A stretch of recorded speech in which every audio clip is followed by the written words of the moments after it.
ಭಾಳ ವಿಶೇಷವಾಗಿ ನಿಮ್ಮ ಜಾತಕದಲ್ಲಿ ಗುರು ವಕ್ರನಾಗಿದ್ದಾನೆ. ವಕ್ರಿ ಅಂದರೆ ಗುರುವಿನ ಬಲ ಕಡಿಮೆ ಇರತಕ್ಕಂಥದ್ದು ನಾವು ನೋಡ್ತೀವಿ. ಪೂರ್ವ ಜನ್ಮದ ಸುಕೃತ ಕರ್ಮ, ಗುರುವಿನ ಬಲ ಇರೋದಿಲ್ಲ, ಸರಿಯಾದಂಥ ಮಾರ್ಗದರ್ಶನ ಸಿಗೋದಿಲ್ಲ, ಸರಿಯಾದಂಥ ಸಮಯಕ್ಕೆ ನಿಮ್ಮ ಜಾತಕ ಏಳಿಗೆ ಆಗೋದಿಲ್ಲ.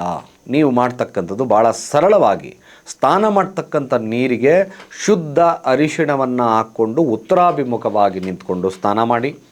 ಹಾಗೆ ಯಾವುದಾದ್ರೂ ನಿಮ್ಮ ಹತ್ತಿರದ ದೇವಸ್ಥಾನಗಳಿಗೆ ನಿಮ್ಮ ಮನೆಯಿಂದ ಸುಲಿದೇ ಇಲ್ಲದೆ ಇರತಕ್ಕಂಥ ತೆಂಗಿನಕಾಯಿಗಳನ್ನು ಕೊಡ್ತಕ್ಕಂಥ ಕೆಲಸ ಮಾಡಿ.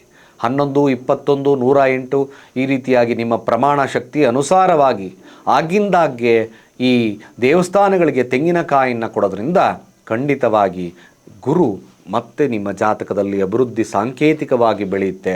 ಗುರುವಿನ ಆಶೀರ್ವಾದ, ಗುರುಬಲ ನಿಮ್ಮ ಜಾತಕಕ್ಕೆ ಬರ್ತದೆ. ಸರ್ವೇ ಜನ ಸುಖಿನೋ ಭವಂತು.